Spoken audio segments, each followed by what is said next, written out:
Season for me to share this. So obviously, hi, I'm Collette. Hi, Collette. I've been serving at CR for like 3 years. It's been amazing, and it's really helped God. God has really used that to help me post-recovery, post-sobriety, have a community of believers around me pouring in me and mature me in my faith and grow me in leadership. And so my scripture tonight is on Matthew 11:28 through 30. And to me, that is a really, really powerful scripture, because I look at that as like, it just speaks so much. So I love that Jesus says, "Come to me, all who are weary and heavy burdened, and I will give you rest. Take my yoke upon you, and learn from me, for I am gentle and humble in spirit, and you will find rest for your soul. My yoke is easy, my burden is light." Amen. So I look at that, and I love that scripture, because I think about, like, when you look at Celebrate Recovery and, like, you know, pre-addiction and stuff, and obviously that's life-controlling and life-threatening, and, like, we fall back into that to escape from things of life. But what does it look like on the other side of that, when you are in recovery and you're still struggling and you're still coming to a place where you're just at your lowest, where you're at a place where you're like carrying burdens? You know, we think of the three I hyphenated as SAD, the sad ones, SAD, so sex, alcohol, and drugs, right? Yeah. So I think about those ones. I wrote that down because I thought about that, and that's a lot of stuff that I did before I was sober, right? But like, what about the stuff that we do after, where we find a way to like escape of the heaviness of life and the burdens and broken relationships and just broken things and woundedness and all of that? We go to things like smoking. We go to things like gluttony, laziness, trash TV, trash social media, trash garbage anywhere, cell phones, you name it, we do it.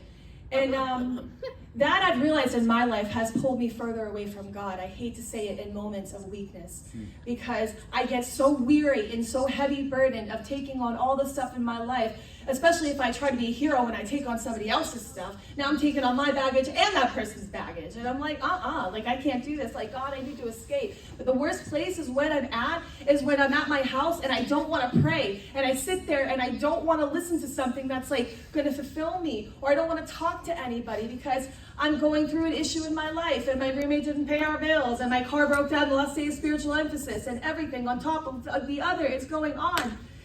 And that's where I get to a place where it's like, don't give the enemy a foothold. I love Ephesians 4:27, where it says, don't give the enemy a foothold, because the minute you let that door open, he comes in and he drags you through that mud. Yeah. I'm not even kidding. And so I'm at Bloom, right? And I tell the girls, and they write Ephesians 4:27 on their wall. They're like, "Miss Collette, what's that?" And I'm like, don't give the enemy a foothold, because he will. Even when you think you're in a place of you're like serving, right?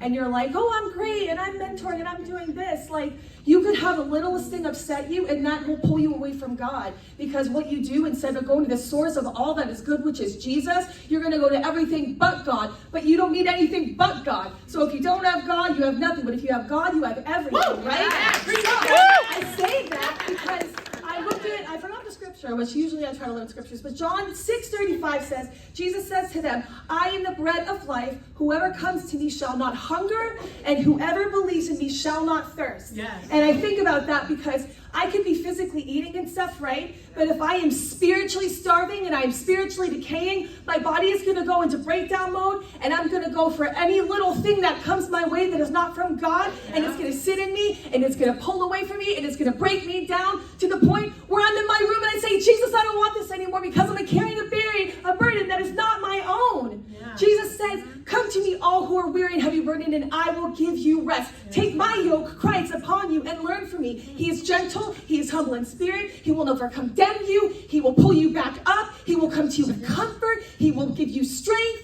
You will fall to your wits' end, and you can come to Jesus where his yoke is light, his burden is easy, and he will say, I will give you rest. Yeah. So I say that because I've been in one of the worst seasons of my life. But God has gotten me out, God has gotten me through, and I'm stronger today because of Jesus. Because greater is the one in me, living inside of me, than he who is in the world. That's from John 4:4. That was the first scripture I ever learned sober. That's it. Thank you.